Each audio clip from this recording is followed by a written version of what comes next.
দেখেন, এইরকম যদি আচরণ হয় নির্বাচিত সংসদের জিএস বা ভিপি, তাহলে সেই সব প্রতিষ্ঠান কি চলবে?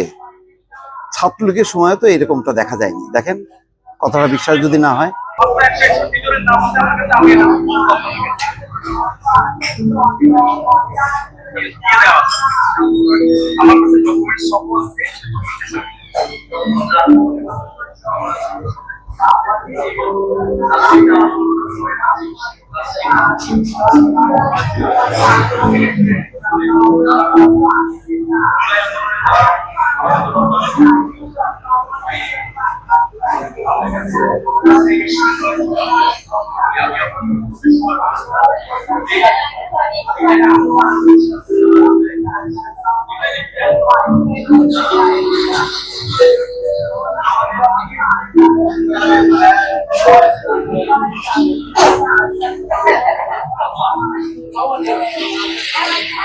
বক্তব্যে দেখা যাচ্ছে যে এই রাজশাহী বিশ্ববিদ্যালয়ের জাকসুর জিএস সালাউদ্দিন আম্মার ভাই, কোন শিক্ষক তারে সম্ভবত ভয় পাচ্ছে, তাকে থামানোর চেষ্টা করতেছে। মানে যারা আওয়ামী বিরোধী শিক্ষকরা তারাও বিব্রতকর, কারণ এখন যে শিক্ষকরা আছে তো তারা তো ধরেন চাকরি করতে পারছে, হয়তো ফোকাসে ছিল না, কিন্তু এখন এমন অবস্থা ৬০-৬২ জনের তালিকা করছে। দেখেন, এই শিক্ষকরা অস্বস্তি বোধ করতেছে, তারা উঠতেছে, থামানোর চেষ্টা করতেছে। দেখেন দেখেন কিন্তু আবার ভয়ও পাচ্ছে যে কেমনে থামাবে।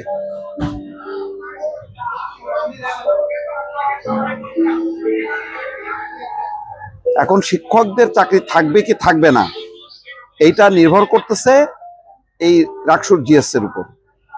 তাহলে আপনি এখানে কিভাবে ভিন্ন মতের চর্চা হবে, কিভাবে অন্য মতাদর্শের লোকজন থাকবে, সব তো ট্যাগ লাগানো হবে। তার মানে পুরো শিক্ষা প্রতিষ্ঠানগুলোর যে দশা দাঁড়াবে, যারা মানে জামাত শিবির সমর্থক না, ওই শিক্ষক, এখন তো ধরেন আওয়ামী ট্যাগ দেওয়া হচ্ছে, পরে ওই বিএনপি যারা, তাদেরকেও বলা হবে যে তারা হচ্ছে আওয়ামী লীগের দোষক, ওইগুলি কেউ বের করবে। পরিস্থিতি আমি দেখতেছি একটা ভয়ঙ্কর রূপ ধারণ করবে। এই ১২ তারিখের পরে রেজাল্ট কি হবে জানি না।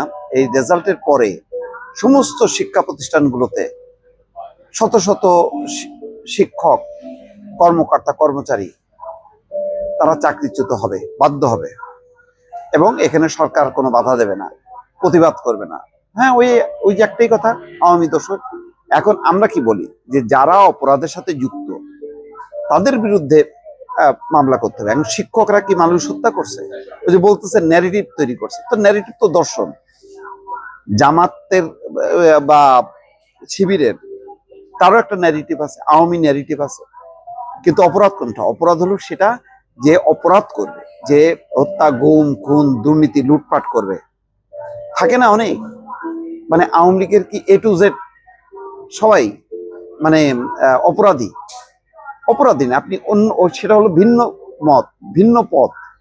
তো ভিন্ন মত, ভিন্ন পথ কি গণতান্ত্রিক রাজনীতিতে থাকবে না? তাদের কাছে থাকবে না। আমাদের কাছে যারাই হলো আওয়ামী লীগ সমর্থিত হবে, বাম সমর্থিত হবে, এমনকি পরবর্তী ধাপে আমি আজকে বলে রাখলাম একটা কথা, বিএনপি মনোভাব সম্পন্ন হবে, তারাও টিকতে পারবে না, হবে না। কারণ এখন ডাকসু সব তাদের কার্যক্রম হচ্ছে রাজনীতি নিয়ে। প্রথম মনে হচ্ছিল যে ছাত্র কল্যাণ নিয়ে তাদের ব্যস্ততা, এখন দেখা যাচ্ছে না, এখন ক্ষমতা নিয়ে ব্যস্ত, তাদের রাজনীতি নিয়ে ব্যস্ততা। আর এটাতে যদি জড়ায় পড়ে, তাহলে ওই ছাত্রলীগও যা করছে, আগে কি করছে বলছে না যে বিএনপি কে সাইজ করতে ছাত্রলীগই যথেষ্ট, নামায় দিছে না রাস্তায়।